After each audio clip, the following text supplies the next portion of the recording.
How Joseph's dream came true. Genesis 41:41 to 42:38. When Joseph was made ruler over the land of Egypt, he did just as he had always done. It was not Joseph's way to sit down and rest, and enjoy himself, and make others wait on him. He started his work at once, and began to do it faithfully and thoroughly. He went out over all the land of Egypt, and saw how rich and abundant were the fields of grain, producing much more than the people could use for their own needs. He told the people not to waste it, but to save it for the coming time of need, and he called upon the people to give him for the king 1 bushel of grain out of every 5, to be stored up. The people brought their grain, after taking for themselves as much as they needed, and Joseph stored it up in great storehouses in the cities, so much at last that no one could keep account of it. The king of Egypt gave a wife to Joseph from the noble young women of his kingdom. Her name was Asenath, and to Joseph and his wife God gave 2 sons. The oldest son he named Manasseh, a word which means, making to forget. "For," said Joseph, "God has made me forget all my troubles, and my toil as a slave." The second son he named Ephraim, a word that means, fruitful. "Because," said Joseph, "God has not only made the land fruitful, but he has made me fruitful in the land of my troubles." The 7 years of plenty soon passed by, and then came the years of need. In all the lands around people were hungry, and there was no food for them to eat, but in the land of Egypt everybody had enough. Most of the people soon used up the grain that they had saved, many had saved none at all, and they all cried to the king to help them. "Go to Joseph," said King Pharaoh, "and do whatever he tells you to do." Then the people came to Joseph, and Joseph opened the storehouses, and sold to the people all the grain that they wished to buy. And not only the people of Egypt came to buy grain, but people of all the lands around as well, for there was great need and famine everywhere. And the need was as great in the land of Canaan, where Jacob lived, as in other lands. Jacob was rich in flocks and cattle, and gold and silver, but his fields gave no grain, and there was danger that his family and his people would starve. And Jacob, who was now called Israel also, heard that there was food in Egypt, and he said to his sons, "Why do you look at each other, asking what to do to find food? I have been told that there is grain in Egypt. Go down to that land, and take money with you, and buy grain, so that we may have bread, and may live." Then the 10 older brothers of Joseph went down to the land of Egypt. They rode upon donkeys, for horses were not much used in those times, and they brought money with them, but Jacob would not let Benjamin, Joseph's younger brother, go with them, for he was all the more dear to his father, now that Joseph was no longer with him, and Jacob feared that harm might come to him. Then Joseph's brothers came to Joseph to buy food. They did not know him, grown up to be a man, dressed as a prince, and seated on a throne. Joseph was now nearly 40 years old, and it had been almost 23 years since they had sold him. But Joseph knew them all, as soon as he saw them. He resolved to be sharp and stern with them, not because he hated them, but because he wished to see what their spirit was, and whether they were as selfish, and cruel, and wicked as they had been in the past. They came before him, and bowed, and with their faces to the ground. Then, no doubt, Joseph thought of the dream that had come to him while he was a boy, of his brothers' sheaves bending down around his sheaf. He spoke to them as a stranger, as if he did not understand their language, and he had their words explained to him in the language of Egypt. "Who are you?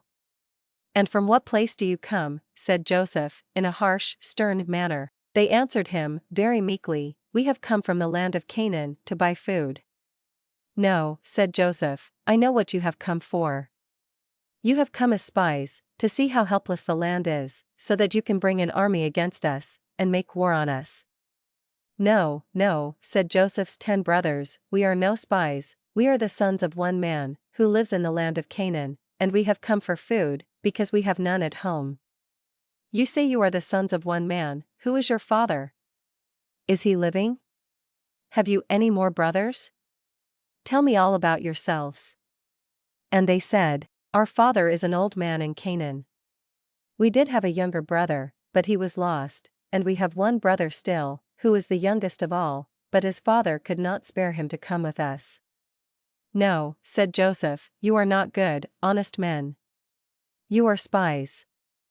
I shall put you all in prison, except one of you, and he shall go and bring that youngest brother of yours, and when I see him, then I will believe that you tell the truth." So Joseph put all the 10 men in prison, and kept them under guard for 3 days, then he sent for them again. They did not know that he could understand their language, and they said to each other, while Joseph heard, but pretended not to hear, "This has come upon us because of the wrong that we did to our brother Joseph, more than 20 years ago.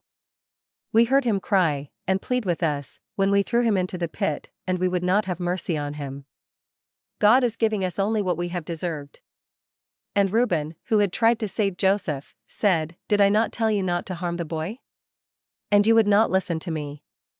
God is bringing our brother's blood upon us all." When Joseph heard this, his heart was touched, for he saw that his brothers were really sorry for the wrong that they had done him. He turned away from them so that they could not see his face, and he wept. Then he turned again to them, and spoke roughly as before, and said, "This I will do, for I serve God, I will let you all go home, except one man. One of you I will shut up in prison, but the rest of you can go home, and take food for your people. And you must come back, and bring your youngest brother with you, and I shall know then that you have spoken the truth." Then Joseph gave orders, and his servants seized one of his brothers, whose name was Simeon, and bound him in their sight, and took him away to prison.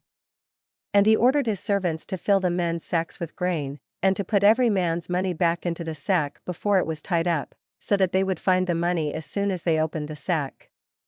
Then the men loaded their donkeys with the sacks of grain, and started to go home, leaving their brother Simeon a prisoner. When they stopped on the way to feed their donkeys, one of the brothers opened his sack, and there he found his money lying on the top of the grain. He called out to his brothers, "See, here is my money given again to me." And they were frightened, but they did not dare to go back to Egypt, and meet the stern ruler of the land. They went home, and told their old father all that had happened to them, and how their brother Simeon was in prison, and must stay there until they should return, bringing Benjamin with them.